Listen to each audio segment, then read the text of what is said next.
I know you're out there. I can feel you now. I know that you're afraid. You're afraid of us. You're afraid of change. I don't know the future. I didn't come here to tell you how this is going to end. I came here to tell you how it's going to begin. I'm going to hang up this phone, and then I'm going to show these people what you don't want them to see. I'm going to show them a world without you.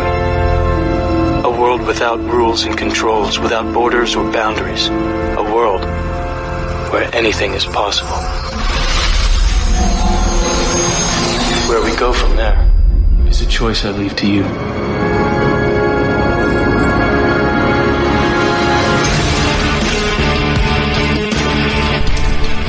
Welcome to the Red Pill Roundtable with Stevie Scorpio.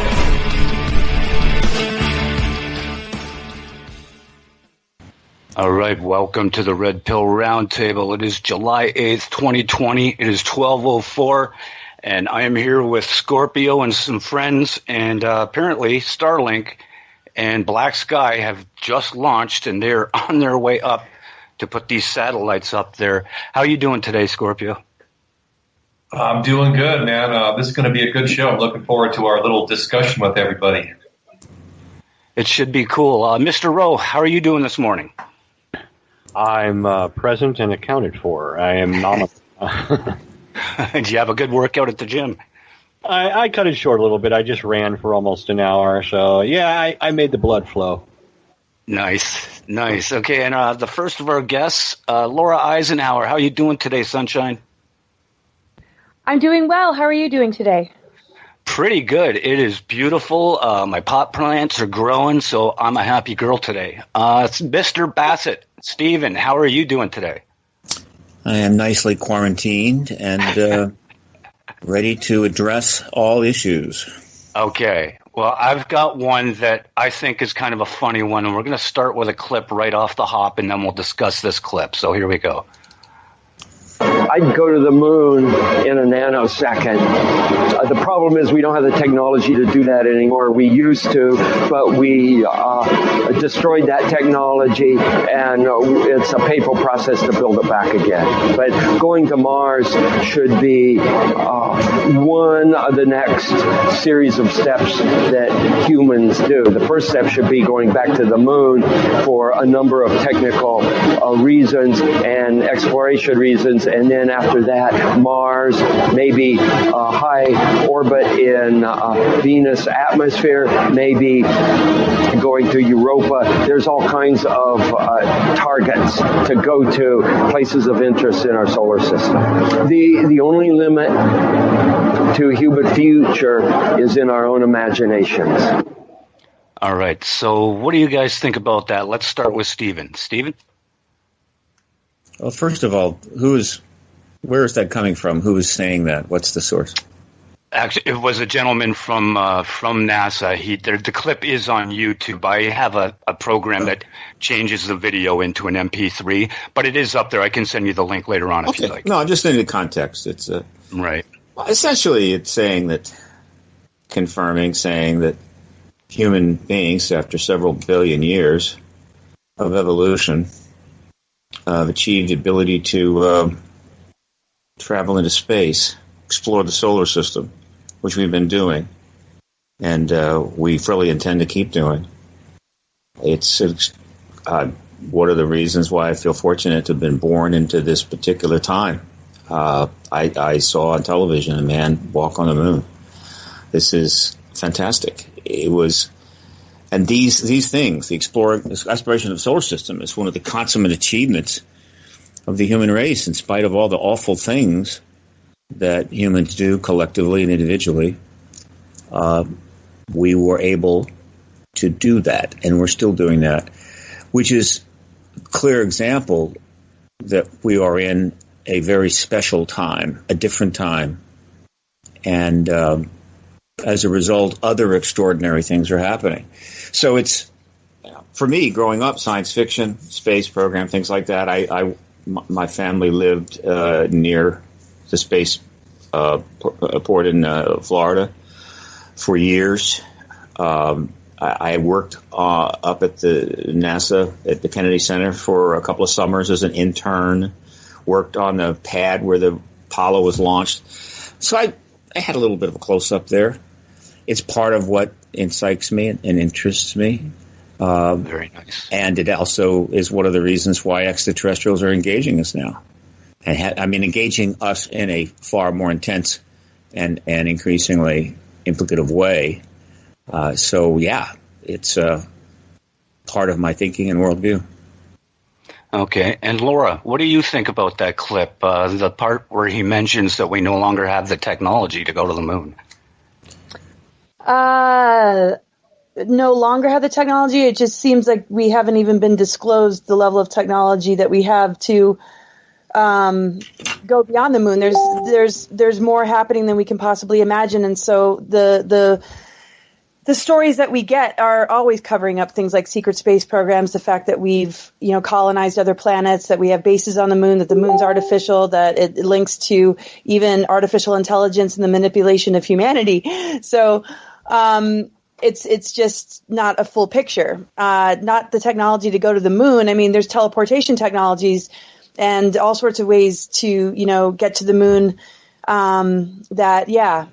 We're not getting disclosure here. So, and it's hard to prove certain things because of the level of top secretness that exists, and it's just this is what we're dealing with in the world on a constant basis, is just the outer facades, the outer stories, and it's time for these cover-ups to end so we can see what the full picture is. And so, agreed. Yeah. Mr. Rowe, your 2 cents, please. Sure. Yeah, I'm going to have to agree with Laura as far as not having the technology. We've got technology that would take us well beyond the moon. In my opinion, we've got even the unclassified stuff. I worked in space and defense industry at TRW and Lockheed, EG&G, and I can tell you that they first off don't get rid, quote unquote, of anything. I mean, they archive or keep every little bit of information they have. The other thing is some of the unclassified stuff, like the ion engine, which supposedly has a speed that can take us to the sun in like about 40 days or so. So, the line of we got rid of the technology, well, maybe we did actually get rid of the old antiquated. Maybe we got rid of a different type of technology because we have new stuff. I mean, literally, yes, we can teleport. We can, walk through a Stargate and appear somewhere else. We know about gravity lenses, folding space. The disclosure is the big stickler for me. Exactly. Dave, do you have something you wanted to add? Well, yeah, what's kind of interesting is that I think the elite have painted themselves into a corner a little bit, because there's no way we're going to Mars with the technology that they publicly admit. So they're going to have to start releasing some of this technology to the general public, because there's no way we're going with rocket ships and like they're trying to show us on TV. It does seem like they are biding time so they can have the technology catch up to be a little bit more feasible, at least. Well, I found it interesting how he said we lost the technology. I'm like, what? You lost? And allegedly they've lost the capability to even play back the data if they hadn't lost the data. I was like, what? And once again, well, I think because there's so many holes in the story they told the general public about going to the moon, it's best we just forget about all that and just act like it never happened. My guess is that they used technology that were far more advanced to get to the moon than they showed people on television. You would have to think, and because like Steven says too, they've got that truth embargo on for a reason. They can't very well show us how advanced we could possibly be at this point. Steven, do you have anything you'd like to add to that? Well, let's say this. One of the effects of the truth embargo, which is not just a simple little lie being told by some king in the 11th century, but rather a lie in the modern world about something of incredible significance, talking about the extraterrestrial presence, at a time when the public is increasingly able to get access to information. Each passing decade, the 20th century, that was the case. It's now beyond anything I think my parents would have dreamed about. Not only get access, but also be able to share the information. So everybody's theory, everybody's speculation now has a platform and to some degree an audience of one size or another. So the truth embargo is a non-trivial thing. It's had many impacts, many effects, one of which is that when you don't tell, if a doctor comes up to you, in the office after a full examination and says, you've got several serious problems with you, illnesses, and you say, well, what are they? And the doctor says, I'm not allowed to tell you that. It's classified. And so you go home, and for the next couple of years, you go crazy speculating on what is wrong with you, not knowing what to expect. You're going to imagine all kinds of things that will actually prove not to be the case. So the truth embargo in the modern era of internet and social media and so forth has unleashed an ocean of speculation without knowing the facts about the last certainly 60, 70 years. We have generated speculation about it, which has gone off in every imaginable direction to every degree. And the problem with that, it's fun. I think to some degree it's interesting. It is the source of science fiction books. That's how science fiction books are written. Speculate about how the future is going to be or what's going on, write it up, make it interesting, boom, sell a book. Love it. But unfortunately, it's wastes a lot of time. It's dangerous. It's ethically wrong. So you have people spending years thinking that this theory is what it is, and that theory is what it is, and this is going on, that's going on, and the truth remains still hidden. And so it's an assault on our intellect, it's an assault on our time. And so where are we? Well, where we are now is that 95% of all the theories about what the hell is going on are wrong. That's not a condemnation so much. It's just a simple statement of fact. They're wrong. So logically, you would have to think so. Yeah, they can't absolutely. all be right. So it makes it harder and harder to penetrate through to the truth. And the truth embargo thrives on that. In other words, if I'm running a truth embargo for the United States government starting in the 40s going forward, and my job is to make sure that an actual understanding, a confirmation, an understanding of the ET situation, which they were aware of no later than 47, would be delayed. And I had to do it in a constitutional republic where you just can't take people out and shoot them at will anytime they ask the wrong question. There are many tools I would use, but one of them would be, look, the more theories, the better. The more extreme, the better. The more wild and crazy, the better. Get them, stoke them. If do you think, though, possibly back in 47? Sorry to cut you off, but I wanted to because you were mentioning the one thing. But do you think it's possible? Do you believe that Roswell happened, or that they at least some crash at that point had happened, and they did recover something? I believe that the evidence for the events at Roswell has been well established. It is pretty much as it is described by the key researchers and the witnesses. Right. And that is in itself pretty profound. It almost doesn't need any embellishment at all. But it's seminally important because it is for the researchers and the activists that have pursued this.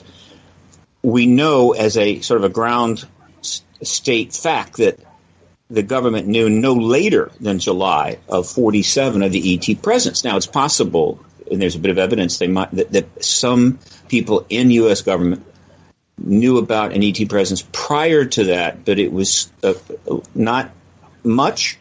It was well contained, and prior means not a lot, maybe a little bit before the war.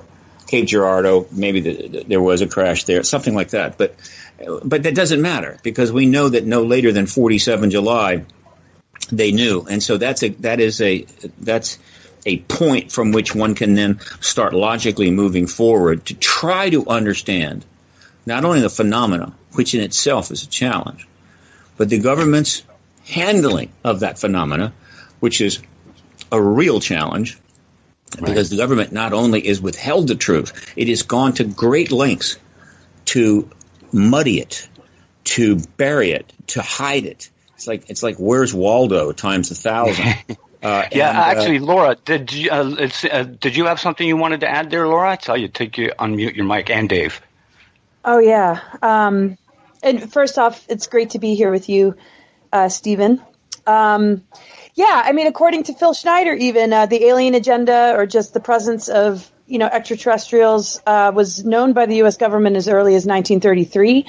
And it just seems like very often what we see unrolling from the surface governments is that they're trying to discover it along with us.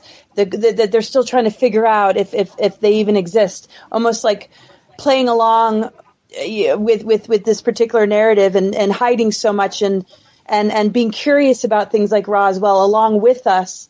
And it's just kind of a joke because there's so much more to the story as always. And, it looks like when the news came out, they're trying to understand what it is in a weather balloon and this and that while they're dragging this stuff off to Area 51. But original notes from Schneider indicate between January of 1947 and December of 1952, 16 UFO crash retrievals took place.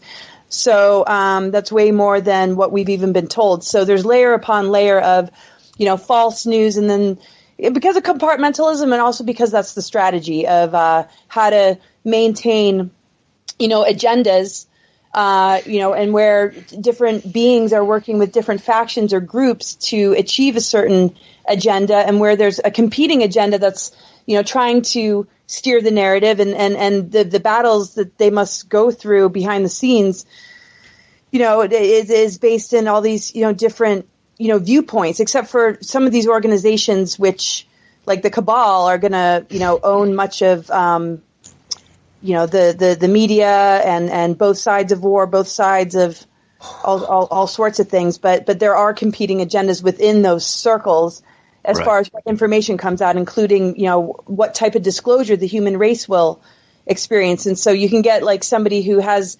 information that might leak some, like a Bob Lazar type. But then, we're kind of left with a media, with the governments that are looking like they're trying to sort it out just like we are. But, who's briefed and who's not the whole governmental structure changed after the Second World War. So everything was put above the president as top secret. So there are some absolutely in the know, and they ended up getting murdered for speaking. And then the shorter version that, and like Stephen was saying, but a lot of misinformation surrounding, even the partial truths. So it's just a very confusing thing. Exactly. Dave, you had something you wanted to add? Well, with the crash in Roswell, you almost have to wonder if those crashes weren't done on purpose to start introducing technology and some kind of interaction with human beings.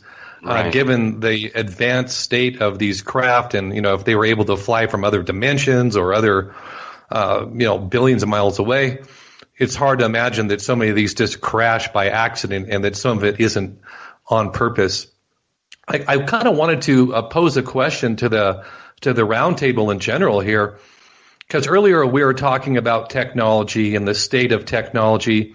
I just wanted to ask everyone aboard here, how advanced do you think the technology that the American government has is right now, and how much do you think they're hiding from us? Because clearly, as Laura referenced, in the 1930s, there was interaction with extraterrestrials, and most likely the Nazis were actually building some type of anti-gravity craft as back as early as the 1930s. So what do you think the state of technology is? Actually, Mr. Rowe, let's ask Mr. Rowe first, and then we'll go to Stephen. We haven't heard from Rowe in a while.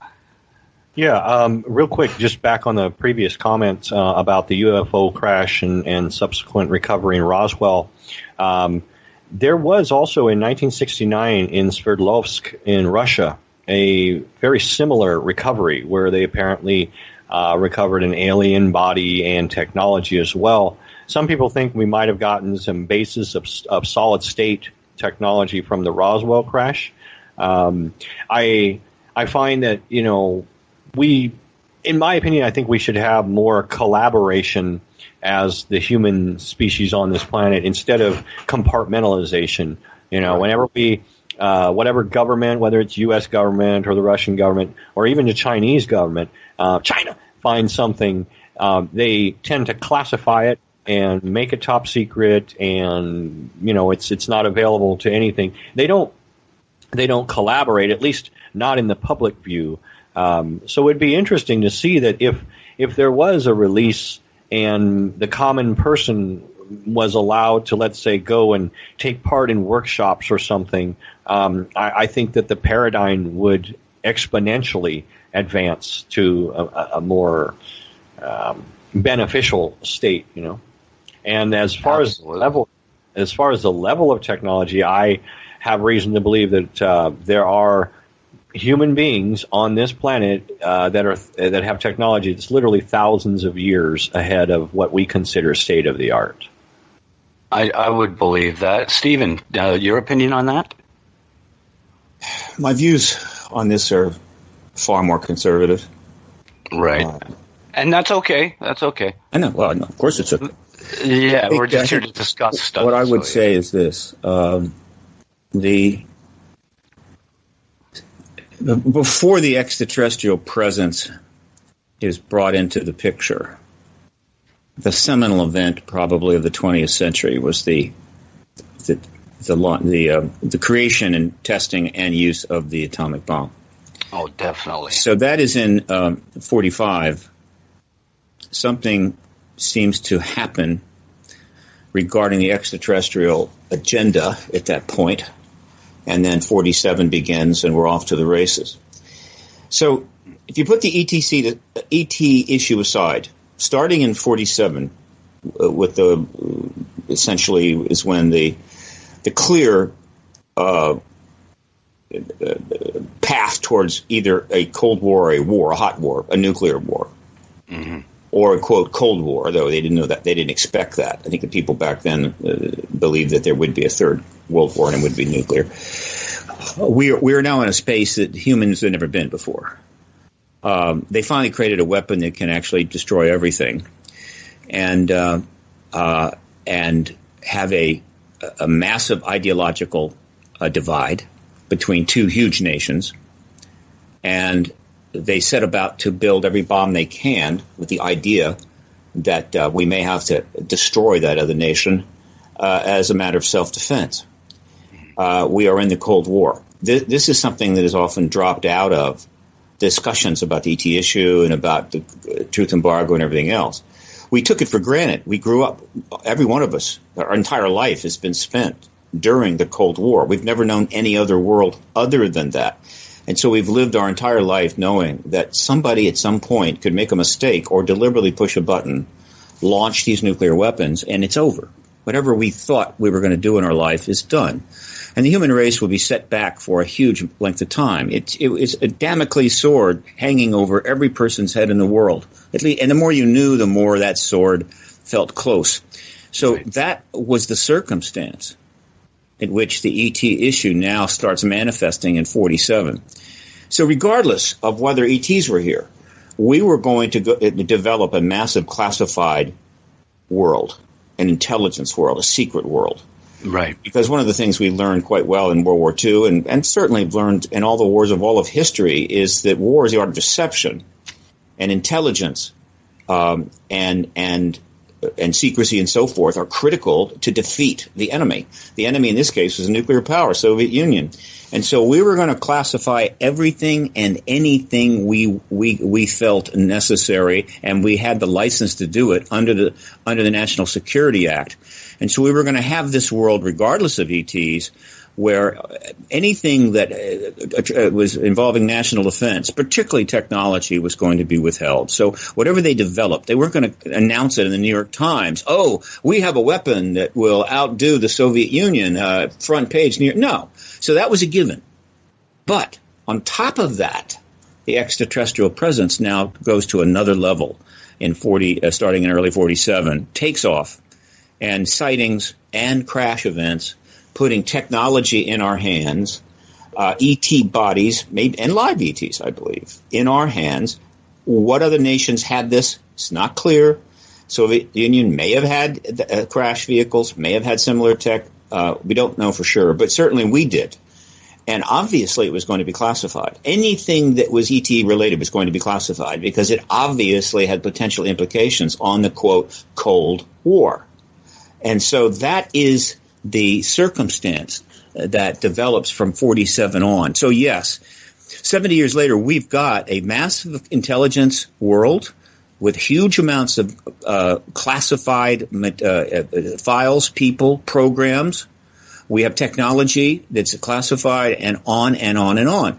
And but the interesting thing about it, and this is where it gets clever, not clever, but it gets intriguing, is that everyone accepted the Cold War. Everybody accepted this nuclear standoff, knew what it meant. Everyone accepted, without, I think, question, yeah, whatever you got that can help keep us safe, you classify it. You have that license from me, the average person. No problem. Knew they were doing it, not a problem.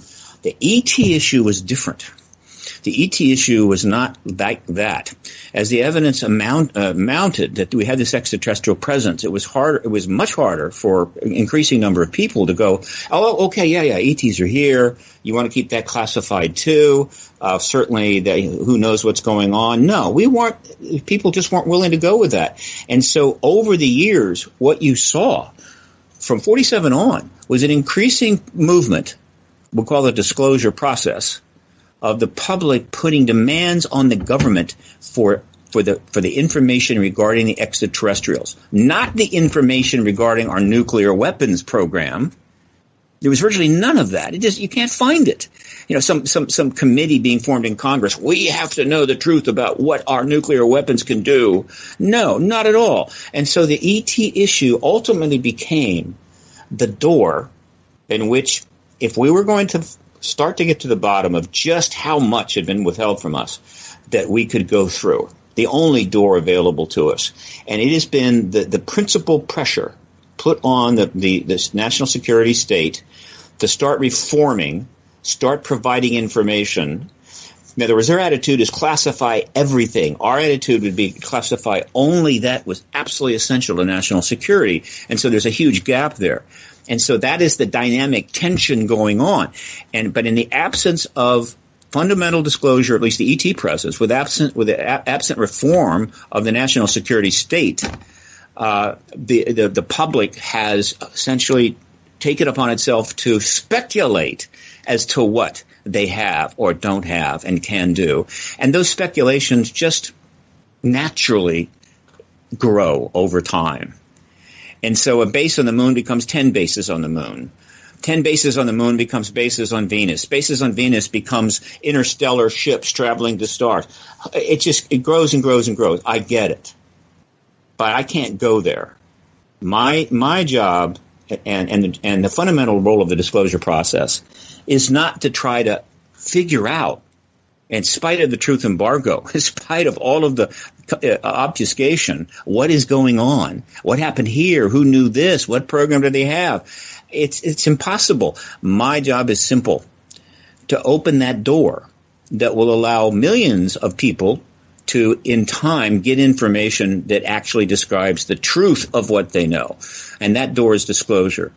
And so my job is to simply get the confirmation of the extraterrestrial presence. I leave the job of trying to figure out everything they've hidden and what they've done under the cloak of national security to others. It is a much harder job.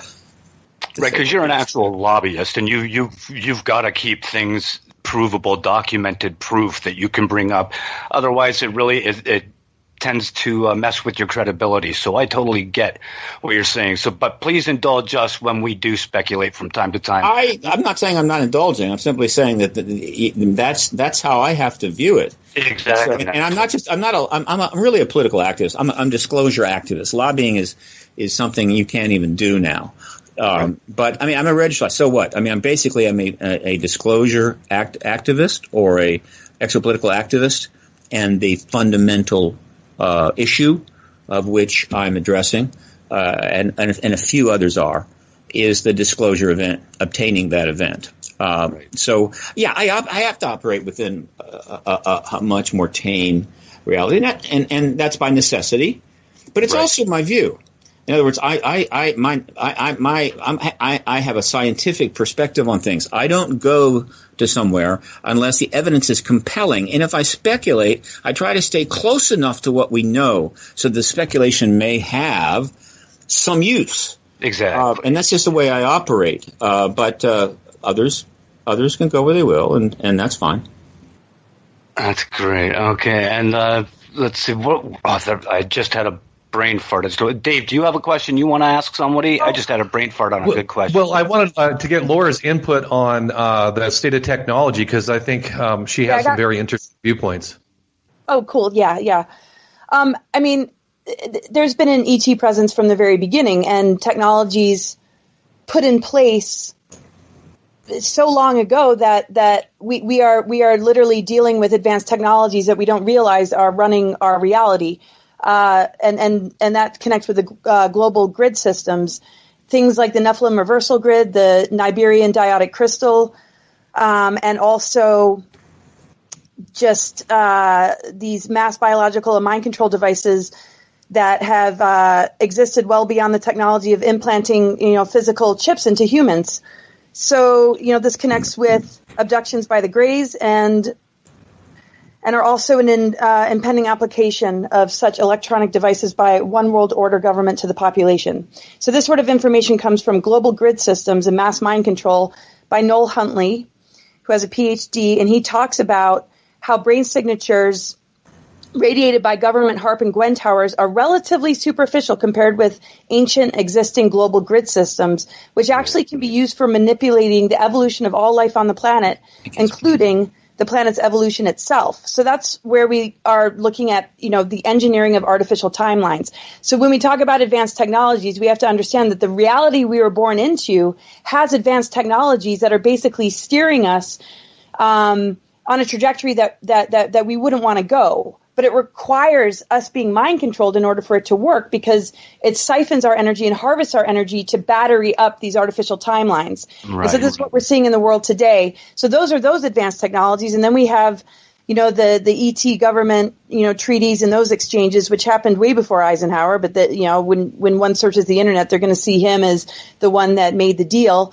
And basically, in exchange for abducting human beings, these government leaders would be given access to advanced off-planet or alien technology, spacecraft, blueprints, militarized weaponry, zero-point power source technology, and just the trafficking. So when we look at like what's going on in like the cabal in these families and what they do, they use technology to basically frequency altering machines before the child's even born in order to groom them to become a player in these end times through the activation of altars, right? So there's some really, really dark, disturbing technology. And then there's higher advanced technology that can turn everything around. But this is the thing about competing agendas. They decide based on what they're noticing about the collective and where we are, and how they've studied us and utilized psychological operations to hijack whatever growth period we're about to go through on a more organic level to, continue to hijack to siphon our energy. And, this is kind of, what we're dealing with right now. And in light of that, they can activate a certain altar in an individual that has been entrained or a part of these projects and programs, even to the point where they can have a so-called benevolent-looking ET race offer us technologies and solutions to things like COVID and all the destruction of our world that could also not be in our best interest. So what I like to focus on, and I think it's so great, we got to know our boundaries as far as what our research is, and we can't spread ourselves too thin. So my focus is, junk DNA. What is our hidden potential that we don't know about? Because we're externalizing everything. We're externalizing our whole reality as humans. That's what we've been taught to do. Get it from the television, get it from outside sources, and not take accountability and do the work on ourselves in order to override these destructive technologies so that we can get to the good stuff. And so what I like to focus on is how can we recover our hidden aspects? How can we recover our true creative power so that we're not a battery to artificial timelines that rely on our consent through obeying to whatever narrative they're trying to steer.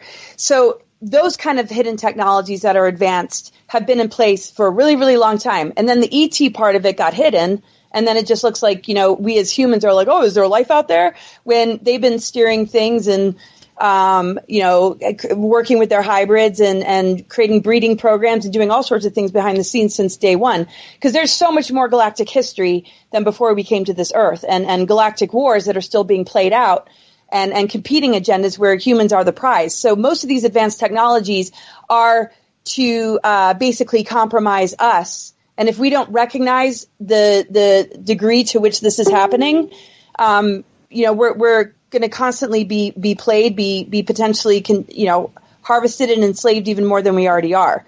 But the more advanced technologies, that relate to some of these exchanges, some of it has to do with mind control. Some of it has to do with, positive things. And if they're in the right people's hands, will be disclosed, in the nick of time, hopefully, to, help us to get out of this mess. But we got to have the right leaders in place with the right level of integrity, connecting to, higher principles and values and the quest for human sovereignty and freedoms. And if we don't have enough of those in positions of influence, we're in a very dangerous time, and if we don't have that level of awareness, that's the scary part. Yeah, those are some good points. And I've always found the concept of junk DNA to be sort of silly and funny because, it's like, oh, there's all this DNA. We just didn't need it. When the creator made all of us, that's just leftover junk. We don't need it. When it seems to be obvious on some level that human beings have been rewired and disconnected from abilities that we had in the distant past. Absolutely. I'd have to agree with that. Yeah, go ahead, Laura. What do you think about that? What are you saying about the possibility of abilities? And then I'd like to get Rose's take on that. Well, the problem is they've recruited in people through MyLabs and other ways, and just how they kind of sell their children off in these bloodlines, to weaponize psychic abilities and advanced abilities that we naturally and organically are born with. So the weaponization of our advanced abilities and the mimicking through AI of our advanced abilities keeps us from discovering our own advanced abilities because we're, looking for these outer solutions. And so they try and convince people, we need this or we need that in order to create a better world. When we're the most advanced technology, we need to understand what we've lost and we're being supplemented with that is replacing our ability to rediscover what we're made of. I mean, this is what we have to focus on right now because we continue to get hijacked and we forget to look where the real source of the most advanced technology is. But yes, we have seals, we have frequency fences, we have all sorts of things we have to break through in order to reclaim those natural abilities. But the great thing is things like integrity and love and all the things that we really strive for and long for on a soul level are the key to recovering our greater abilities. And that's why the programming and the mind control is so destructive because it perverts, distorts, and reverses all these things that keep our junk DNA alive. So we have to turn off our devices and take a break from it all and really connect to, our higher awareness and do the work necessary to begin to reignite these aspects of self. And the mind control and the propaganda is the bait that drags us into the rest of it. And if we can just get a grip on that, we will organically begin to upgrade our DNA.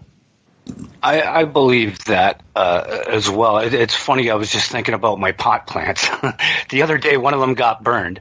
The leaf was all burned, so I turned it, gave it water. 2 days later, it's perfectly healed. So you see things like that in some of these animals in nature, like chameleons and such that are in lizards that can regrow limbs, and it just makes you wonder. Mr. Rowe, do you have an opinion on the possibility of junk DNA being something that could activate telekinesis, ESP? Absolutely.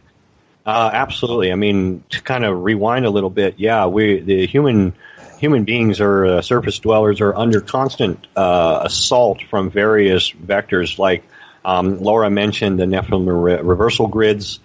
We've got mysterious low-level hertz carrier waves. We've got the constant electrosmog. They're putting this stuff out with the new 5G technology. All of this in conjunction with feeding people high fructose corn syrup, aspartame, putting stuff, aerial dispersal programs, putting stuff in the air. All of this is attacking our abilities. And I think that these grid lines, like Stonehenge and things, are like hubs for collecting, negative pollution. And these things are not in our best interest. But we're dampening our own auric fields. We're dampening. We're building plaques around our pineal glands. We're being prevented from using our abilities, even to the point of dreaming or traveling astrally, because there is just so much junk in the air, literally like electrosmog. The radio waves. We're using the exact chemical constructs to make plastic containers that leach things and assault our bodies. So we're being attacked physically, mentally, spiritually, so the possibilities are endless. I mean, haven't you ever noticed, like when you go up into the mountains or something, it's not just the air is cleaner, but there's something else. You're like, wow, you literally can think better in some places. So that's my opinion, that the possibilities are, only up. As for we have been stifled so much, it's kind of like an analogy is like a $1 bill, which has lost 95% of its purchasing power. We have probably lost 95% of our spiritual power. It's actually being stifled right now, in my opinion. That's a really good analogy, Mr. Rowe, with the dollar. Yeah. And, on some level, what I see is that, these different control grids that we're under, there's great fear about the potential that human beings could become. And that's why they're taking such a multi-pronged approach to try to hold everyone back from evolving. I think it's based on fear about how powerful we could actually become in the future. Can I add one more thing I really want to say is there's a big push for this going to the silicon side of things, digitizing everything. And we are not creatures of silicon. We are creatures of carbon. We are not digital. We are analog. Rarely does nature use straight lines. We use sinusoidal.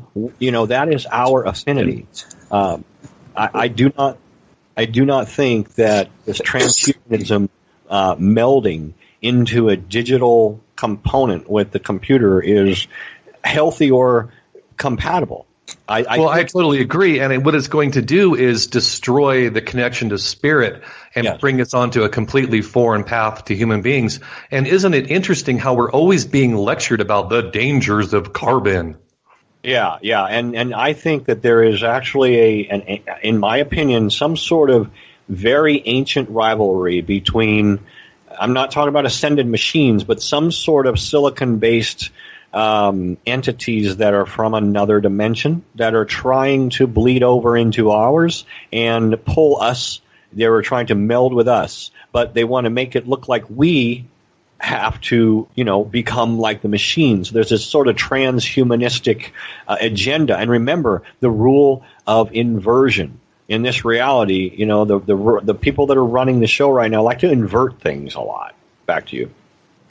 Yeah, that's a very good point. Laura, what do you think about the idea of silicon-based entities trying to mess with human beings? Because earlier you talked about there's multiple players with different agendas. So maybe you could touch upon that.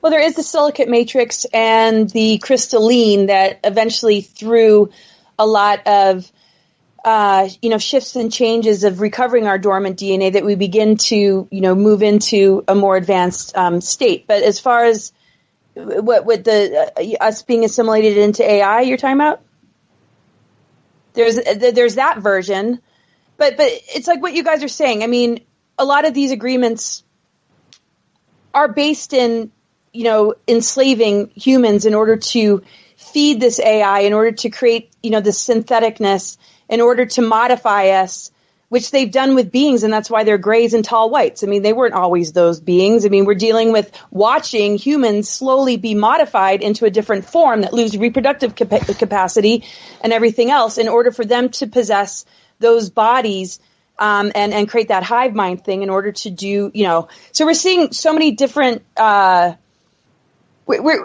isn't just like we're here in the right now. We're seeing past, future, present, and multi-dimensions all at the same time, crisscrossing, and we're at different crossroads making different choices. And we're seeing, all different places on the timeline, just in the here and now, I feel. But I mean, it's important to understand that like the amount of humans and adults and children that have been bartered for like sexual slavery, different projects, forced breeding, genetic experimentation and augmentation is similar to how they, have mastered psychological operations. So between all the different experimentations and also the actual using and harvesting of things like adrenochrome with the satanic ritual abuses, everything on the negative level is to assimilate us more and more into that sort of world till we lose the soul matrix and we can't advance anymore. And I don't say that's indefinite, but that's why they need to abduct to gain their genetic material as far as I'm concerned. So, well, that's very interesting, Laura. And, the soul matrix, that's an interesting term. And as I understand it, some of these extraterrestrial entities do not have a soul in the same way that human beings do. And there's a deliberate effort to try to take humanity away from connection to the Great Spirit and over to sort of like a hive mind AI God, so to speak. Right, and then these groups are trying to get out of that. A lot of grays are actually trying to free themselves of the enslavement of that. That's why some have an agreement to abduct certain beings to gain the genetic material to rebuild their soul matrix. And that's why they want these breeding programs as well, because of what they've lost. Sorry, I didn't mean to cut you off.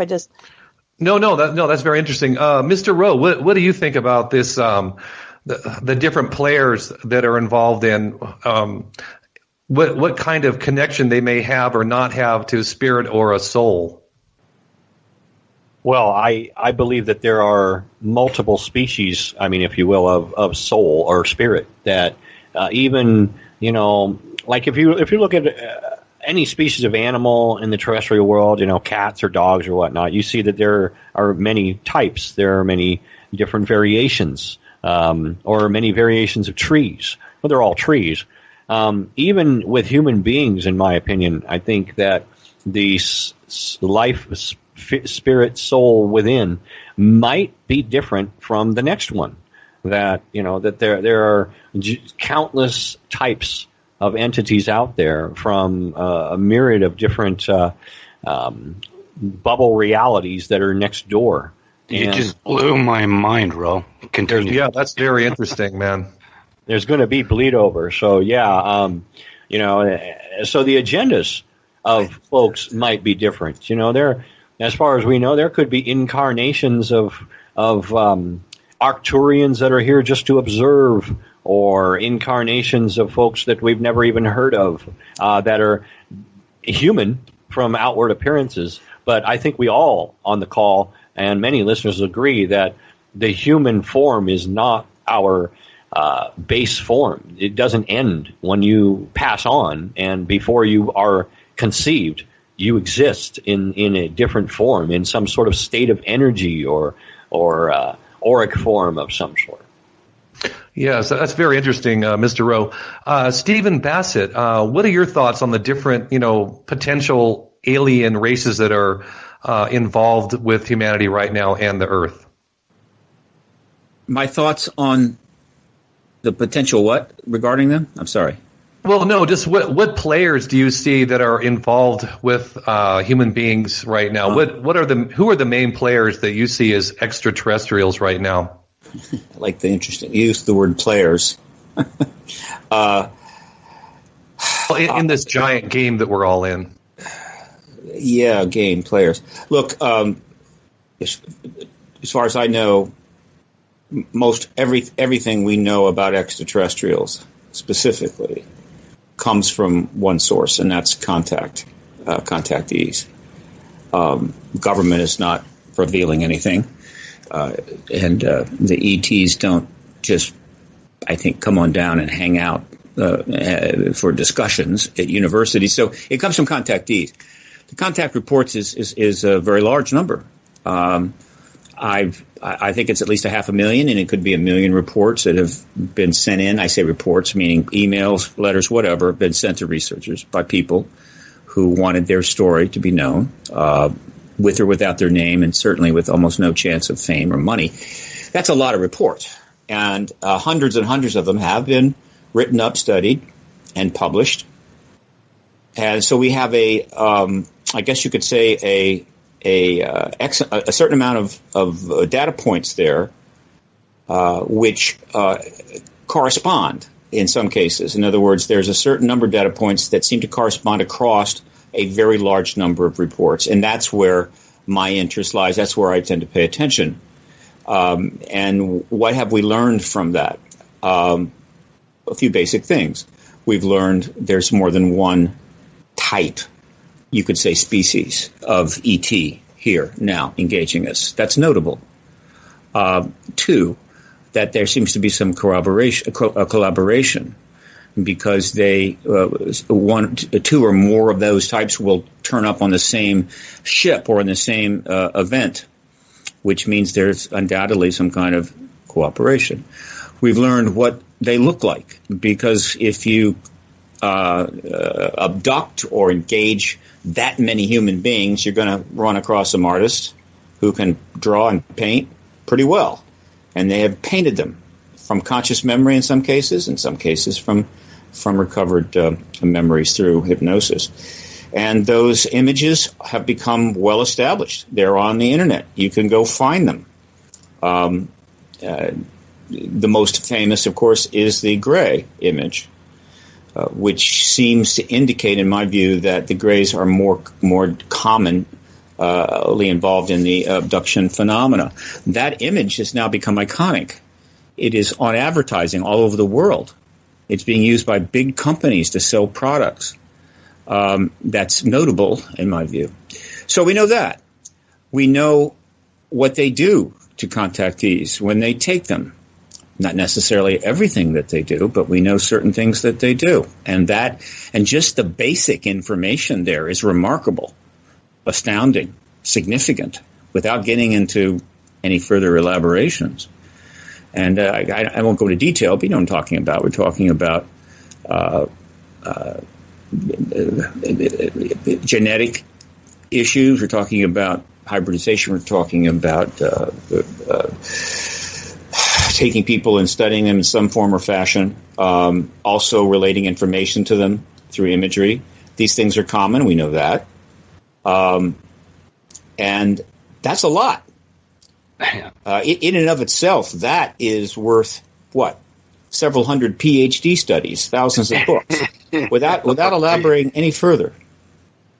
And so that is where my views on these things are right now. The more elaborate theories are simply outside my strike zone. There's not much I can add to them.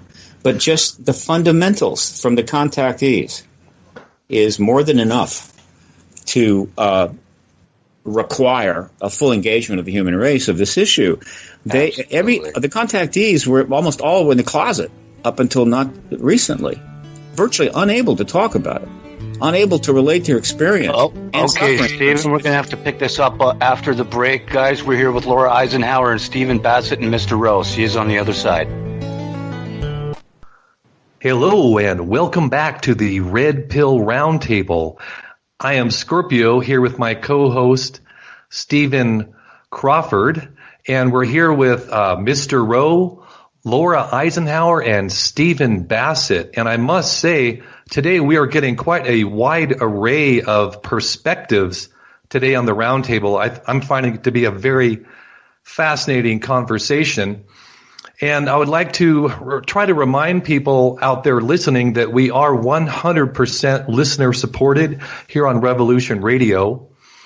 So please take the time and become a Patreon subscriber and donate to the station in any way possible.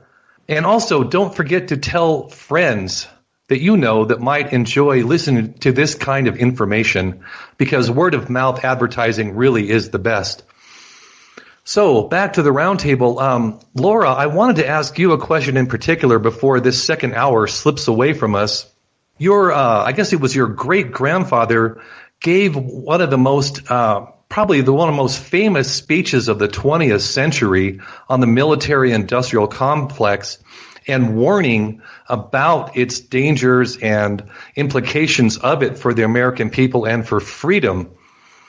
And, as I watch the footage of him speaking, I see a man that is actually a little bit in fear about what he is revealing to people publicly.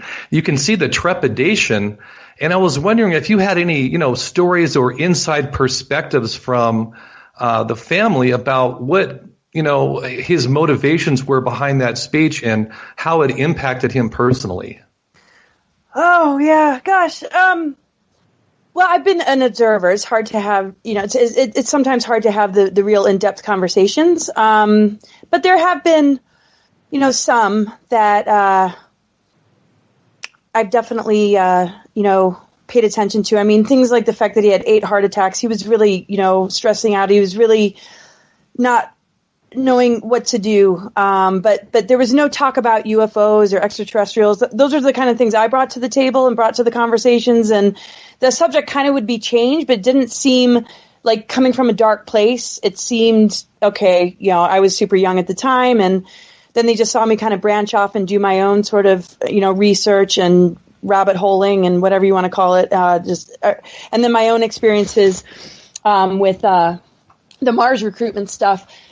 So they've observed and they've been very, very supportive, but it's almost too much for us all to, kind of talk about because of what they went through during his administration, maybe the threats put upon Eisenhower's family and why Eisenhower maybe wasn't able to share a whole lot with them. I mean, those are all, things that I've been just sort of, thinking about.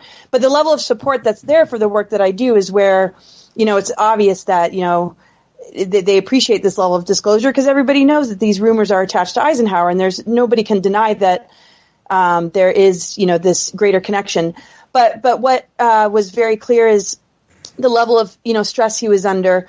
I feel he really trusted the wrong people or had faith in the wrong people, and it hit him real hard when he realized, whoa, okay, they're not out for humanity's best interest.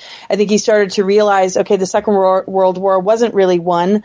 And, we're dealing with Project Paperclip, and all of a sudden, the war has infiltrated itself into the American government and military in greater ways. He set up defense departments and things connected to the secret space programs and couldn't manage them, couldn't operate them, couldn't be the leader to help hold, accountability to corruption because he was, put in the position of presidency. So I think he also felt that he was pushed into that position. And just the level of being played and being duped and being manipulated and being scapegoated, I think was really a part of, that greater speech. And then also the military industrial complex is multi-layered and it's so much bigger than we can imagine. And I think, he really started to understand the concept of compartmentalism. I think when they're dealing sometimes with the more benevolent type leaders, they're going to shield you from all sorts of things. They'll invite you to certain events, and it'll make it look like, they might be linked into it. I mean, but most presidents have been linked into it. But what I've understood about the family, because I've always been taking a real hard look, okay, well, is this an Illuminati bloodline? I mean, is there, what's going on with this bloodline?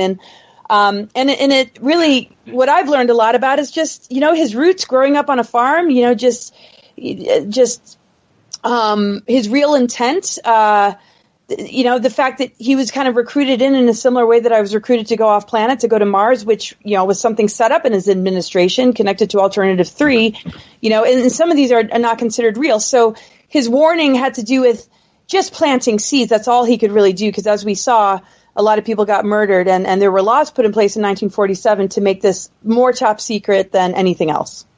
So the nervousness, very interesting. like, what can Very you do? interesting. He had a heart to want to help humanity, and it's just like when you feel like your hands are tied and there's only so much you can do. This is what this generation, this world that we're in right now and where we are right now. This is where we can do what was not able to be done way back then, I feel. And that's a huge responsibility on our shoulders. And I particularly felt that as a child. I'm like, oh man, what have I incarnated into? Oh shit. Yeah. Well, and you think what that speech was in 1960 or 1959, and it's been all these years without really any check on the power of this secret complex. And it's some of it now is being used against the American population on multiple fronts, and hopefully that can change in the near future. Stephen Bassett, I wanted to ask you about your new webcast and your website, paradigmresearchgroup.org. What can you tell us about that, Stephen? Well, paradigmresearchgroup.org is the home of PRG's activities, or it's the main website, and there's a great deal there. It's been I've been somewhat limited the last 3 years. I could do or add to the disclosure process. All of us have been limited to one degree or another. But the next project will be the podcast. It's called The Disclosure Wire. It's going to go up pretty soon. The introductory video will go up very soon. And do you have a specific time set for that, or a schedule? No, this is not going to be a live broadcast. This is going to be taped and posted only. There'll be a number of places where you can link to it. It has a homepage. There's a web domain, disclosurewire.org, and which leads to a page within the Paradigm Research Group website. There'll be a YouTube channel. There'll also be links from Twitter and Facebook. So, okay. Stephen, maybe I could get your perspective on what do you think the purpose was and the motivations behind President Eisenhower's, famous, if not infamous, speech on the military-industrial complex? Yeah, good question. Yeah. I've actually used that in a number of my lectures. It was in 1961. It was his exit speech. Very last thing he said before the inauguration, of course, the transition to Kennedy. And it was a remarkable speech. And we are left to interpret it. I have never made the effort to do some to read some books on Eisenhower that have gone into that speech. I know I've seen a few excerpts, so I'm not an expert on that speech, and I don't think that a comprehensive statement about it has been made by any of the biographers or historians that I'm aware of. But it's something I probably should look into more. Obviously, I've watched it. But here's what I do know that I think is relevant. The speech is in early 61. That's 14 years after Roswell. There's no question that Eisenhower was informed about the Roswell crash. And he would have been informed about any crash. He would have been read into anything and everything that our government had on the ET issue. He was not just any president. He was a five-star general that led the Allied efforts in Europe and helped defeat the Nazis. He was held in a regard by the military and community in a level that I don't think any president has since. And the CIA was new, the NSA was new. So I don't think they had that much influence. Let's just say he was read in. Okay, so from 47, during his entire presidency, he is aware of the ET issue. He is aware of how we're dealing with it. He's also fully aware of the buildup of the response to the Soviet threat. In other words, he's watching a vast industrial complex start to move from the World War II mode, where we did extraordinary things and built up a major manufacturing machine that made us the envy of the world. Now it has two things that it's focusing on. the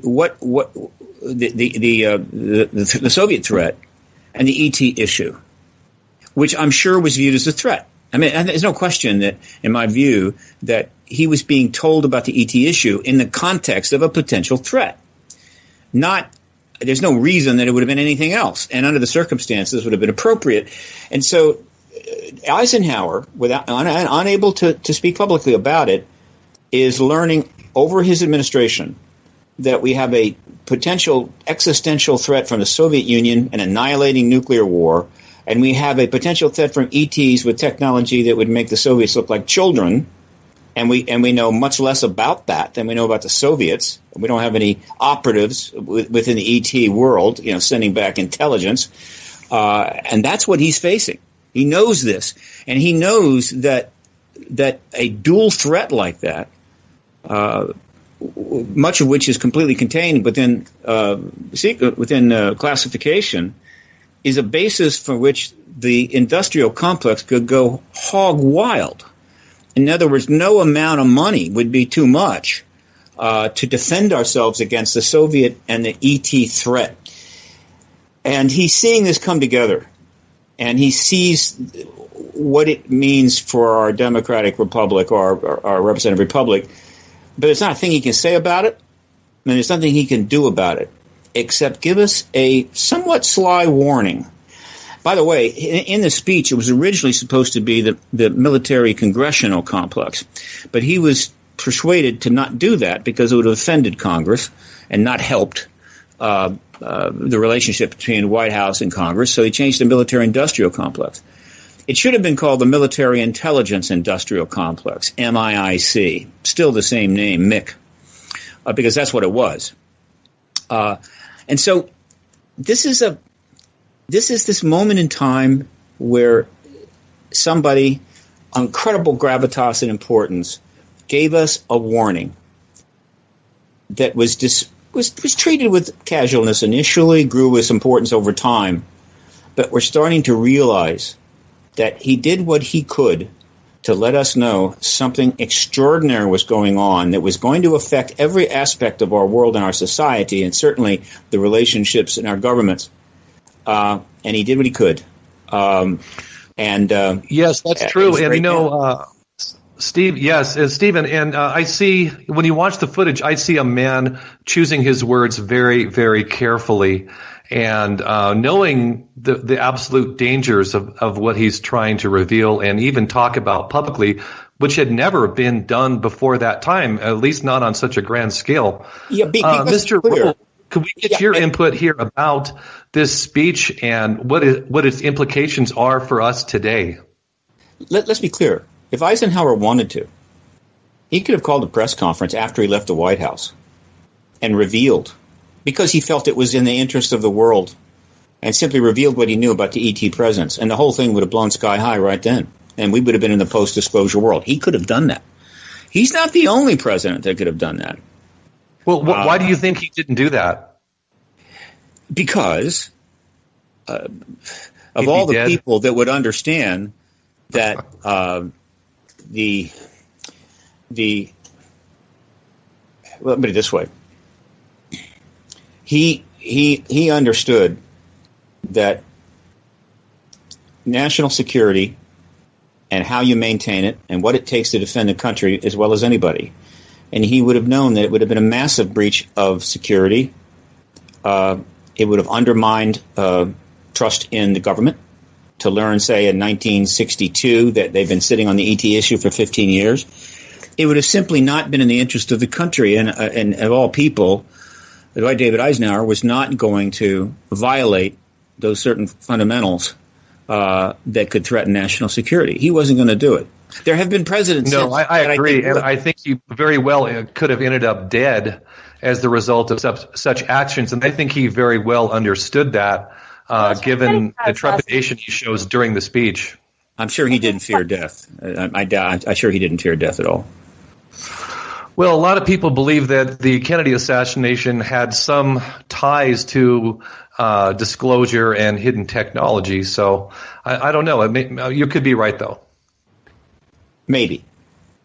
It's intriguing. I feel the Kennedy assassination is totally tied into that, and I feel he's fearless, but I think there was a lot about protecting the family. I mean, the level of threat is something that I don't know will ever be fully disclosed. But he put a time capsule on the Gettysburg farm, explaining things that he couldn't talk about everything that we're actually talking about. So we'll see I don't know who's going to be unveiling this time capsule, but my mom wrote about it in her book, so I don't know. Really? Not to be open until 2050. Oh, that's the first I've heard of this. Wow. That's interesting. That's very interesting. I know. So every time I go to the Gettysburg farm, I try and not bring a sledgehammer with me because I'm just like, where is it? 2050. Do you know why they chose 2050? I think they calculated that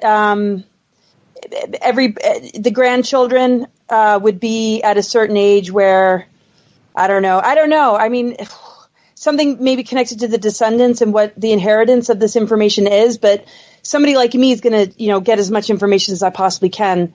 But I know there's more that are going to answer a lot of questions that none of us can really, answer because, we weren't there. But I don't know why 2015. Well, Laura, have you heard any rumors from the family about what could possibly be in that time capsule? I have such a hard time trying to get info out of my family, and I'm always careful to not use the small amount of time we have together when we all gather to try and get information out of everybody, because I know everybody is looking just to have a family gathering and have fun and play with the kids. So I don't get very far, and it's very, very difficult, but I never give up, and I'm going to be planning some time spent. I might have to, go to their residence to just really sit down and say, we really got to have a serious conversation about this. I've tried in the past. It hasn't been so easy. But I'm sorry. I can't quite remember the question, but why? Well, if you've heard any rumors or any possible speculation about what might be in that time capsule on the farm.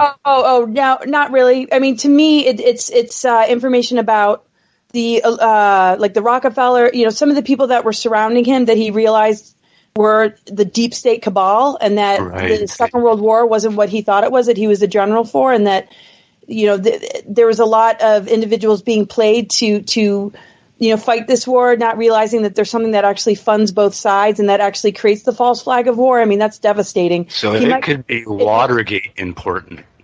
It might be something like that. I mean, I'm sure it's I don't know, like all sorts of things. But what I did pick up on is that most of the non-disclosure in our family amongst each other is for protection, because, people are suicided all the time. They still are, so.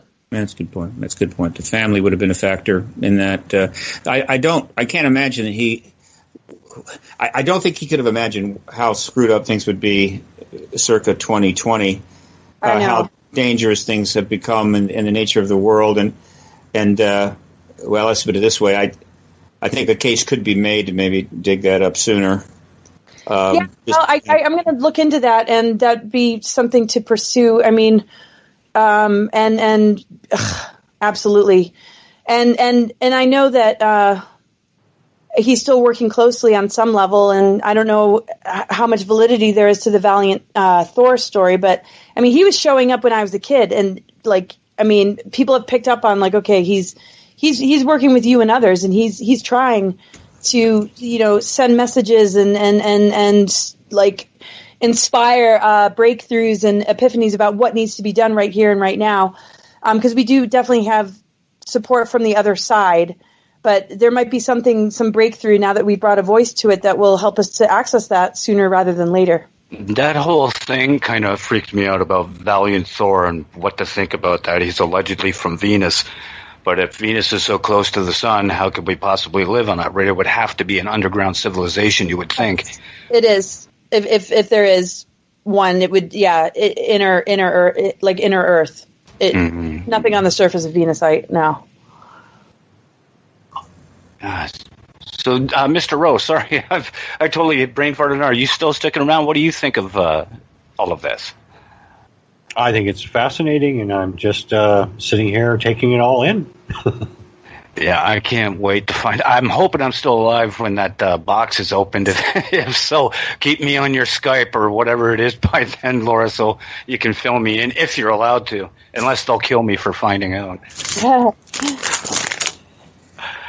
Dave, anything else you got to say? Well, I wanted to see if Ro had any specific thoughts about the, speech from Eisenhower and the implications of the military-industrial complex today, and where it leaves the rest of humanity. Right. I was also curious about what he thought about. Dan Willis seems to think that the Navy, I believe it was, that Eisenhower had set up an elite force just in case for the future if somebody tried to take over the states. And have you heard of that, Ro? And what do you think about the possibilities of that stuff? Well, I think it's definitely a possibility. It's impossible to tell. There's so much compartmentalization, when I worked in the industry, I was only privy to a very narrow amount of information of what I was actually working on at some points. So I can imagine, I'm pretty sure that there's multiple groups, factions, organizations, societies it's very complex, that are all competing for some sort of influence and power, and we know on the mundane level we have the the cartels, and not just the drug cartels, which make lots of money on par with some governments, but we have, like, within certain countries, like in the United States, you have the food cartel. You have the oil industry. You have the banking industry. So you have the entertainment industry. And all of these folks, sometimes they have little uneasy alliances. Sometimes they actually compete against each other. I mean, what we're seeing now with what's going on with, the whole Trump administration versus the opposition is just that, is factions behind the scenes that are trying to gain power. So I'm actually for full disclosure. I'm a free speech maximalist, and I think that it's been long enough that everything has been held in secret. And it may be quite messy to release a lot of information and a lot of technology. But are we going to progress down the paradigm? Are we going to stay in some stagnated, quandary of existence? I think that we need to progress. Dangerous freedom over safe tyranny. We need to be able to speak our minds and not have things censored and hidden from us, because that's the only way we also can learn.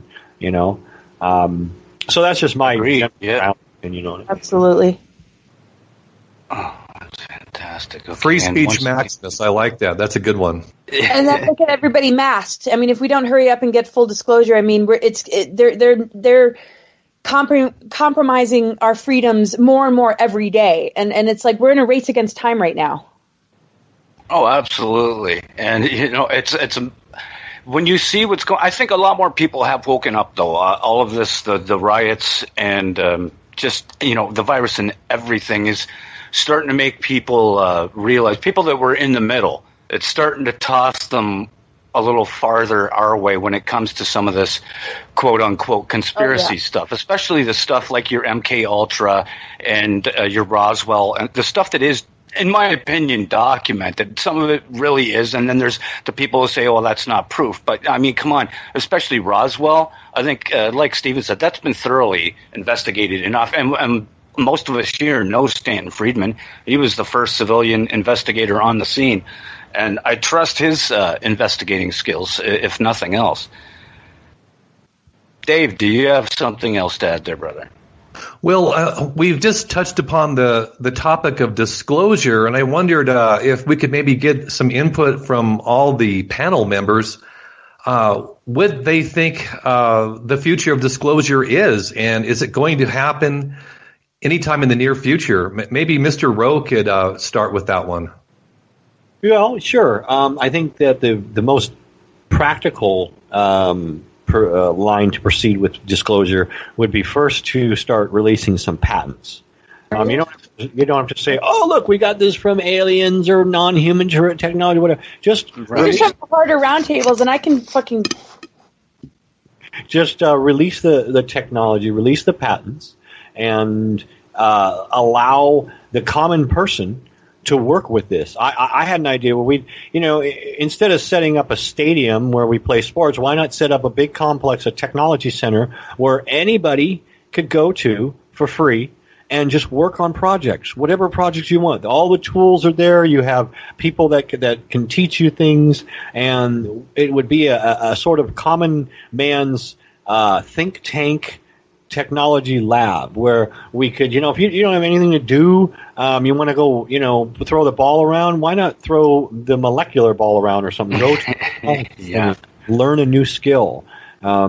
So we are stagnant, and that is my pet peeve, is the classification of stuff. I used to take care of an elderly gentleman, and before he passed away, he told me it was before my time, but he said, I think it was back in the 70s, he said he ordered one of those carburetors that would give you like 100 miles to the gallon in your car. Right.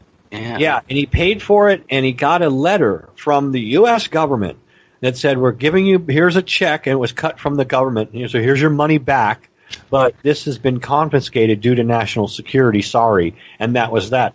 And it always stuck with me that, wow, how they're just controlling everything. And you hear these little stories about people that have invented cars that run on water, and then the guy dies. Or, or he's locked up. We're going to make an electric car, but we just can't get the technology right to go over, No, bull crap. We've got technology the size of a shoebox that will power an entire city block for a long time. Let's put it that way. That's my opinion. Release the patents.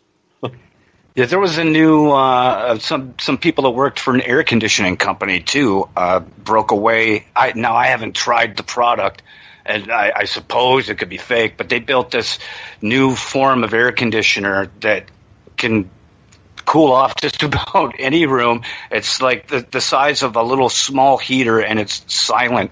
So when you think about something that size putting out the amount of air it allegedly does, cool air, that's just the tip of the iceberg. And this thing's like the size of a small toaster, so solar cells that are, hundreds of times more efficient. The technology is already out there, and there are people using it, classified military operations. Oh, absolutely. Yeah. Well, in 1951 it was. The Invention Secrecy Act came out. So that's why all these people who've since then have been getting letters, cease and desist, or just being suicided. It was Dan Willis actually pointed that one out to me. I'm glad he did. I think Laura was wanting to jump in here with something. Go ahead, Laura. Oh, I accidentally, somebody walked in the room and I realized I hit the mute. So sorry if that was disruptive. I don't have too much to add, but I mean, the whole educational system needs to be restructured, though, because culture is embedded with the mind control. Everything to steer us into these artificial timelines are what our culture and societies are built from, like the medical industry, the lack of utilizing, real cures and medicines and plant medicines. And I mean, they have these cures. So the medical industry takes advantage of our vulnerability and teaches us to fear our symptoms and fear ourselves and give our power away, when actual physical symptoms help us to get to know ourselves and help us to transform and help us to heal, traumas and the root causes of, disease. So, so having lack of mental health because of mind control is why we're dealing with so much physical degradation and digression. Absolutely. So all that, everything in our society needs to be restructured. The educational systems have to include our galactic history. The sciences, they're all dead sciences. We need, so it's going to take a lot of pioneering people to demand these level of changes so that the future generations are not getting more and more immersed in the, in the control. And it's scary to see that most kids can't even return to school without being masked. So it's going to take a lot of push from a lot of people, and we're going to have to form a more united front. And a lot of us have been in this field for a while, but really getting somehow in the advisory and consultation of, our leaders, but we have to have a leader that's going to be willing to listen. So, and I have faith about this administration, but I don't like to overly put too much faith into anything. I'll just sort of act like they might not help, just so I never sit and expect somebody else to do it for us. Right. I want to inspire people to step about up. Yeah. It's like, let's all step up. We're all leaders. Let's all step up, do our part, join forces. And then, we'll see the governments change in our favor because, we're taking a stand. It's similar to our immune system. It's not going to do the work for us, but if we take a stand in our lives and live a healthier lifestyle, our immune system will serve us. So if we're ready to take a stand and all be leaders and hold ourselves accountable for making change, we'll notice that our governments are complementary to us. But if we sit back and we just watch our televisions, we're being used, harvested, and siphoned, and we might not be putting enough positive energy into the mix to be able to see the change we need to see happen. People cannot sit around and be complacent and expect others to do it anymore. Exactly. That's the biggest problem I see in the world, too, and I'm guilty of it myself. There's a lot of times you go on Facebook and you bitch about all the things you see going on there, but did I actually get up and go to a protest? Or it took me a while. That's when I had started doing the shows and everything, too. It was like, okay, I can either just bitch about it, or I can find the things I think are the most interesting and the most noteworthy, and then find some evidence to back them up and put it into a video or audio form. It's a lot easier to get your point across that way, I find, with the visuals. As for education, of course, like, just imagine what it would be like if we started having kids learn meditation in nursery school, even, start them learning, or at the very least kindergarten, and continue that throughout their education, not stop once they get into grade. They continue it throughout their education, and learning horticulture and how to grow your own food and things like that. There are schools that used to do that, and they're not doing it anymore. I saw a video of a girl. She was a teenager, she maybe 18 or 19. I think she was living in a college dorm. She was vacuuming. She saw some webs up on the ceiling, and she unplugged the vacuum and then held the vacuum up there and was wondering why it wasn't sucking up the webs. And little things like that. The history, people tearing down Lincoln monuments and Frederick Douglass monuments. We need to get something going as far as education, because what we've been left with is just total shite. What do you think about that, Stephen? As he's still, he might be away from the camera right now. Okay, Dave, what do you think about? I got it. Look, you're going to have to narrow that down. Think about what? Give me a target. About kids being taught to meditate and grow foods and stuff like that as part of their education. We need reform across the broad spectrum of institutions in America. We have maintained a lot of structures that are no longer useful in the modern age. We haven't adapted enough. We haven't changed quite enough. Right. Our education system absolutely has to be reformed. Exactly how? Well, leave that to the geniuses. But we have, over the years, millions and millions of our kids have dropped out of high school, and one wonders what happened to them. The cost has gone through the roof. So there's a myriad of problems. And so it needs to be reformed to create a person, or allow a person, to cope with the modern world. Obviously, these needs vary from country to country. But in the highly developed countries, like the United States and so forth, being an adult, living an adult life, not only is extremely difficult and complicated, but incredibly expensive. So in America, for instance, if you want to have a couple of kids, and basically you've just committed to $1 million or more. With them and so forth. And so this is when we have not made the adjustment. So in my work, the disclosure, of course, means one thing. It means formal acknowledgement of the ET presence. It means other things to other people. I get that. But for me, it's simple. It's formal acknowledgement of ET presence by the head of state. It's a moment in time. It opens a door. And then after that, well, fun and games begin. But one of the reasons we need that event one of the reasons we need to pass through that door is that I believe that it will, confronting the vast array of secrecy and what's been withheld, and having that slowly come out, will open an era of reform, galvanizing people to believe that all things are possible. We live in a greater universe, and there's just so much we don't know, and we can know, and things are and that's the kind of thing that'll spark a reformist movement. And there's plenty to reform. My God, you can go just the entire spectrum of American institutions need significant change. Exactly. You can't really just pick out one because it's all of it. It's a monumental task. It's going to require the work of millions of people. It's hard to grasp that. We want someone just to step up with a magic wand and fix this or fix that. No. This is going to take a collective effort of millions of people over a bit of time.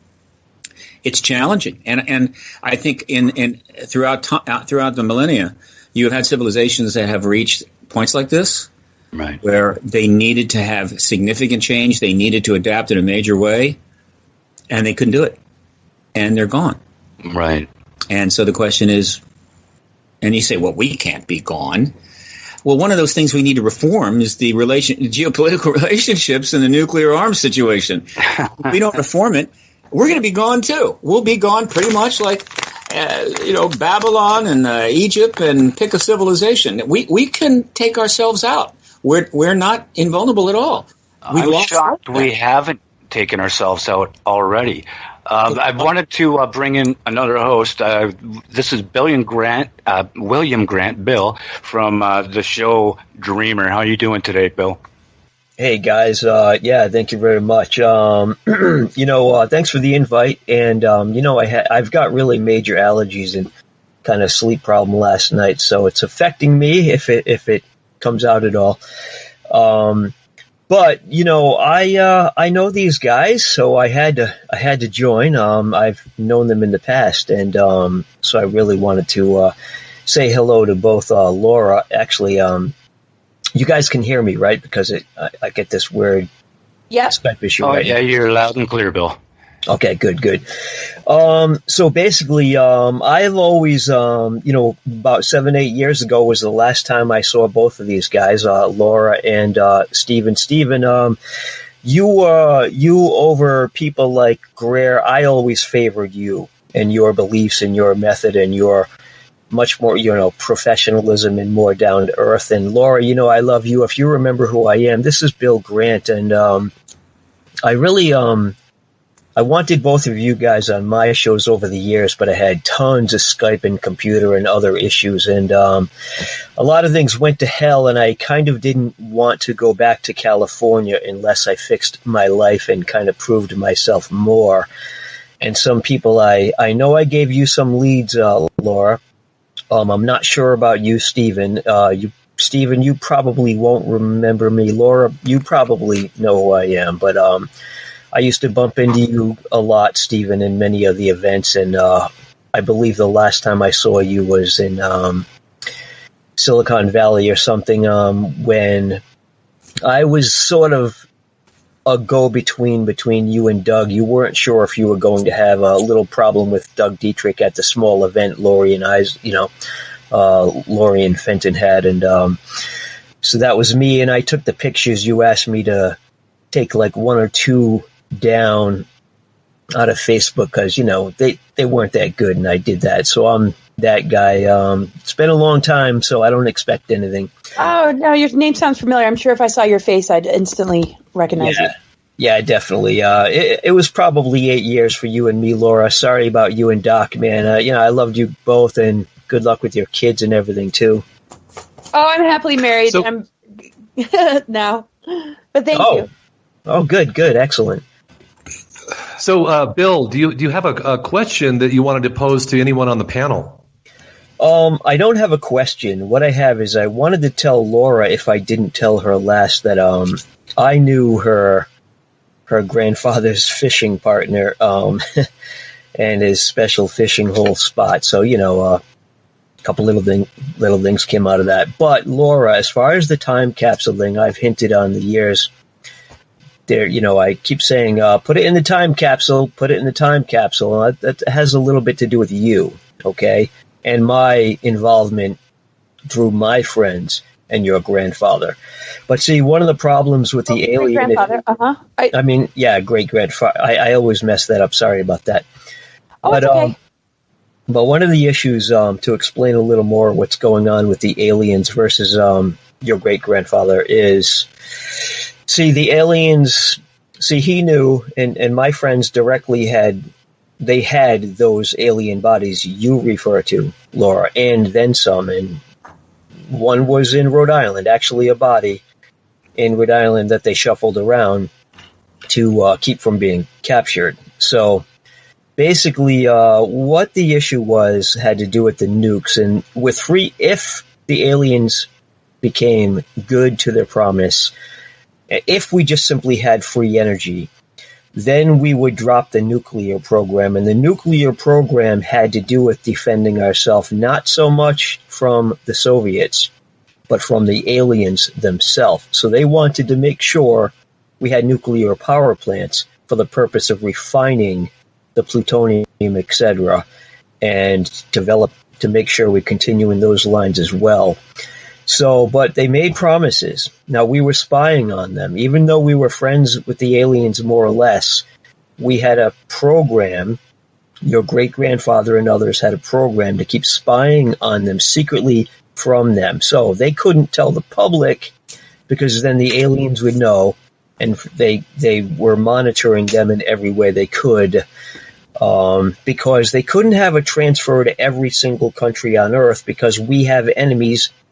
So if we get free energy and so on, so would the Soviets, so would the Chinese, so would every enemy on Earth. So we still needed to...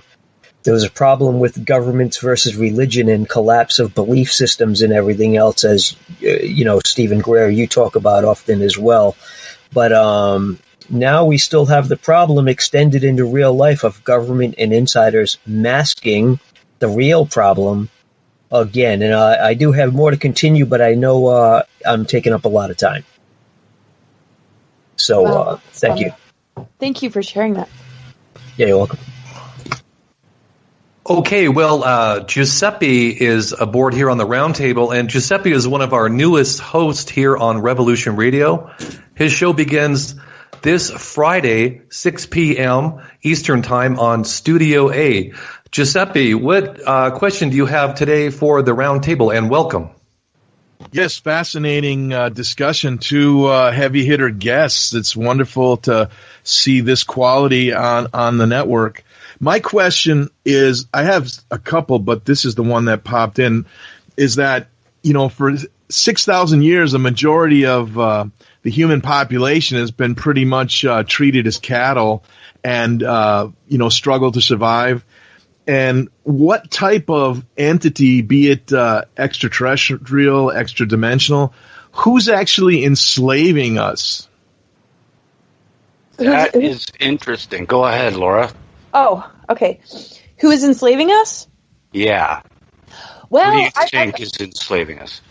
Well, I think it goes all the way back to the destruction of the avatar consciousness in the Lyran system. That's really where it all began. And through hybridization and manipulation of incarnate consciousness and just the fallen systems, the fallen angelics, the rebellions, and all this, different stuff.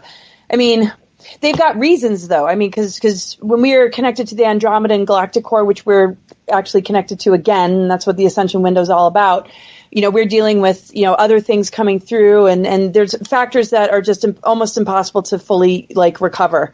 So I can only do my, best.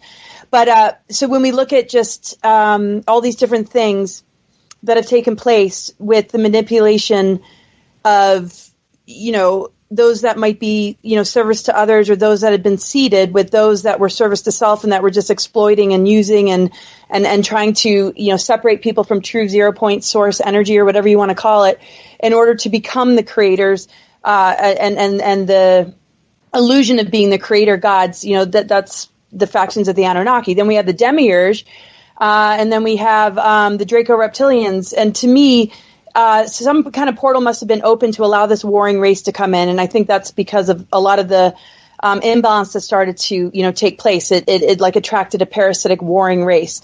But again, this is all theoretical, and I'm not going to get the facts perfect, but we dealt with an exploded planet, Tiamat, and also Maldek in different harmonic universes that have created the asteroid belt.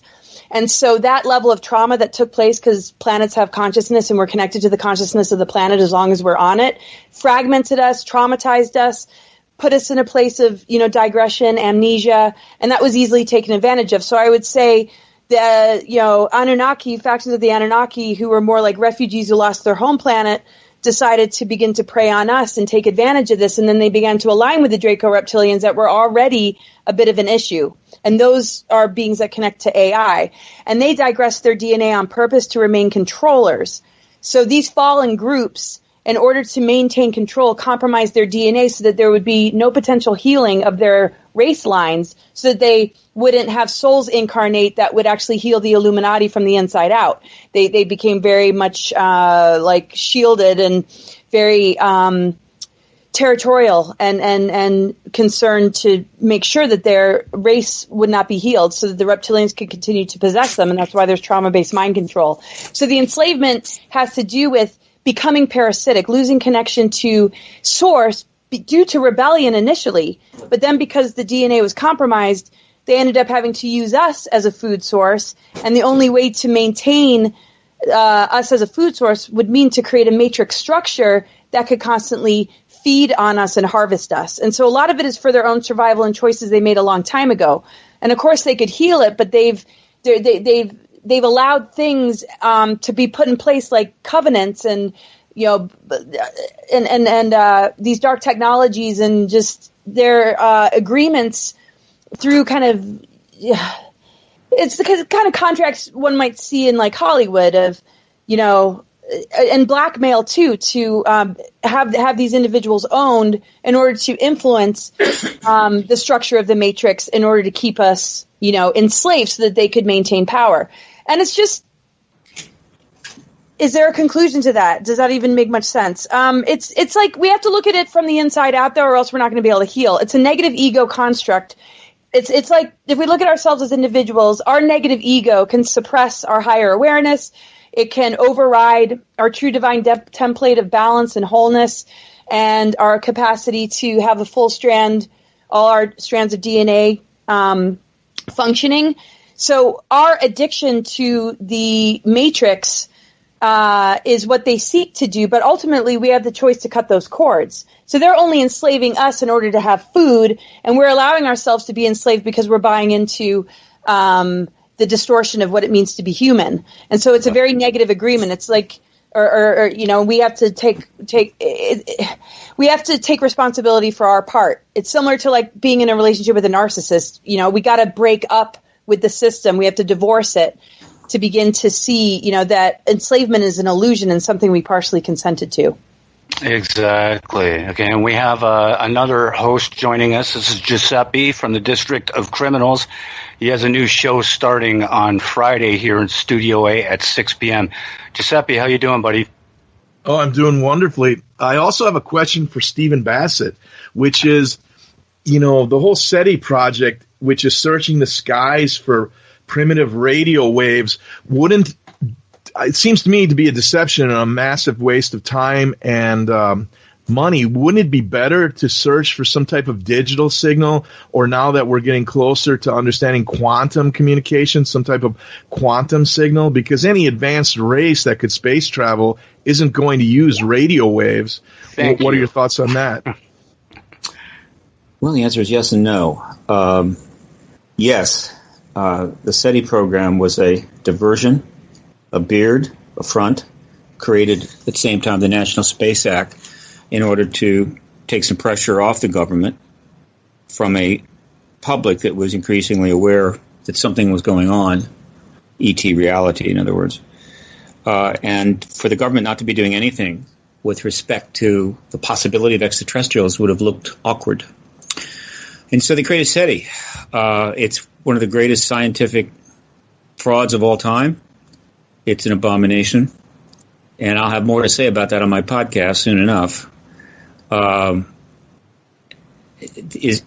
terms of digital versus analog versus, they're already here. They're already here. If you want to search for extraterrestrials, then you put a program together to start interviewing every contactee that is willing to come forward and talk to you, and make it public. So looking for signals in the sky regarding extraterrestrials that are already in your skies has got to be one of the dumbest, stupidest, ridiculous things humans have ever done. But I understand why they did it, and there's a lot of competition for stupid, ridiculous.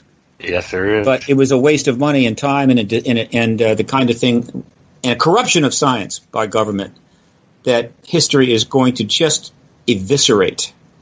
So everybody associated with the program, I hope they've got a good constitution or simply don't care, because they're in for a very rough time post-disclosure, which I think is coming pretty soon. But that's my thoughts on SETI. One day I'll tell you what I really think. And so I can assure you, given what's at stake, when I read or read a while back that a Russian named Milner, the good fortune of making a great deal of money in his life, donated $100 million to search for ET signals, when the advocacy movement has had to advance on pennies and nickels. Right. It was tough. Okay. But he has a right to blow his money any way he wants to. So he can set it on fire. He has a right to do that. But again, the truth embargo is very effective. So effective that a very smart Russian somehow missed all the evidence for the ET presence, bought into the whole SETI myth, and gave him $100 million. So that shows you just how effective that truth embargo is. Never underestimate the power of the state to alter reality when it chooses to do so. Now, we have different theories about how altered it is and what reality we're talking about.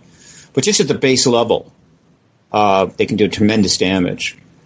So, yeah, I'm going to be talking about SETI in my Disclosure Wire podcast soon, and I'm really looking forward to the opportunity. And by the way, to Mr. Grant, look, I'm glad you're back. Get a podcast, dude, because everybody else has one. Podcast. You're nothing in this world. Yeah, I know. I'm about to go into a dive, practical homelessness for a short time. I'm going to rise back out, and when I start repairing everything, as I began to already, I will do that, Stephen. Thanks for the advice. But real quick, the aliens made promises to those people in the administrations that they never fulfilled. That's why they kept their mouth shut. They said, don't worry, it'll be all fixed within about 10 years, they promised. Then we'll all go back, and that's what happened, and that got all screwed up. But Laura, I'm the one who gave you a particular phone number and contact to call someday if you don't hear from me again. But that person, a bunch of things happened with them and their family, and they moved around. Me and him and them got cut off from each other many times through email and more. So if you ever tried, you probably had trouble. Basically we wanted to release a lot of information, official insider information as well. So that's all I got to say. They made promises and they broke the promise. Great show, guys, everybody. Thanks a lot, Bill. Thanks for being here, and hopefully everything will get better for you really soon. I want to take the opportunity to thank everybody who joined us today. Mr. Rowe had to cut out a little early. You can find Mr. Rowe. Oh, I'm still here. Oh, you're still there? Okay, you can find Mr. Rowe, Studio A, Monday and Tuesday, 4 to 5 for Rowe's Corner and Crypto Corner. And then Studio B, Thursday from 8 to 10 for Reality Extraction. We've got LauraEisenhower.com or CosmicGaia.org. They'll both get you there. Stephen Bassett, thanks a lot. You're a fantastic person. And that's ParadigmResearchGroup.org for Stephen. And you can check him out on just about anything. Go to YouTube as well. There's some great stuff.